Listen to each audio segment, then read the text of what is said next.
டெல்லியை ஏன் எதிர்க்கணும்? இது டெல்லிக்கான தேர்தலா இது? டெல்லியை ஏன் எதிர்க்கணுன்ற மாரி தஞ்சாவூர்ல அவர் பேசினத பார்த்தீங்களா? யாரு விஜயா? விஜய் சொன்னது. டெல்லியை எதிர்க்க வேண்டிய தேவையில்லையே. இப்ப அப்போ டெல்லிக்கும் அந்த டெல்லி தமிழ்நாட்டுக்கு அப்படியே இத்தனை திட்டங்களை வாரி வழங்குகிறார்களே அந்த பிஜேபியா நீங்கள் எதிர்க்கிறீர்கள்னு சொன்னாதான் விஜய்க்கு அந்த தகுதி இருக்கு.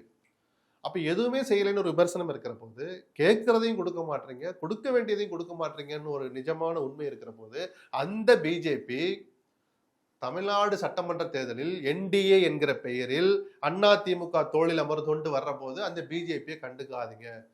இதான் நீங்க சொல்லித்தர்ற மாற்று அரசியல்ல முதல் சிலபஸா சார்? என்ன சார் நினைச்சிட்டு இருக்கீங்க? என்ன அரசியல் கத்து தர்றீங்க? அந்த பிஜேபி இந்த சட்டமன்ற தேர்தலை புறக்கணிக்கிறது. ஒரு அறிவிப்பு வரட்டும், நான் என் கண்ணத்துல நானே அரைஞ்சுக்கிறேன். நானே தப்பா சொல்லிட்டேன், விஜய் சொன்ன வார்த்தை சரி, ஏன்டா விஜய் தப்பா பேசு, நீங்களும் அறையலாம், நீங்க அறையலாம், நான் அரைஞ்சுக்கிறேன்.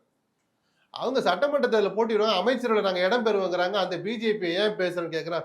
நீங்க அரைஞ்சிருக்கணும் சார். உங்ககிட்ட கேட்டால ஒருத்தர், ஒரு பிரகஸ்பதி பொலேன்னு அரைஞ்சிருக்கணும். நீங்க வாடா, நீ இந்த நாட்டுல தான் இருக்கியா, இந்த மாநிலத்துல தான் இருக்கியா, சோறு திங்கிறியா? அவர் தமிழ்நாட்டுல தானே எலெக்ஷனு, இங்க தானே, எதுக்கு டெல்லியோட போட்டி போட்டுக்கிறீங்க சிஎம் சார் அப்படின்னு கேட்கிறாரு அவரு. ஸ்டாலின் சார், நீங்க ஏன் வந்து டெல்லியோட சண்டை என்னால அவரு நீங்க பாத்தீங்களா இல்லையா? என்னால முடியல மாதேஷ், விட்டுருவோம், வேற கேளுங்க. ஏன் சார் இது அர்த்தம் இல்லாத வாதம். அதனால இடது கையில புறந்தள்ளிட்டு அடுத்த கேள்விக்கு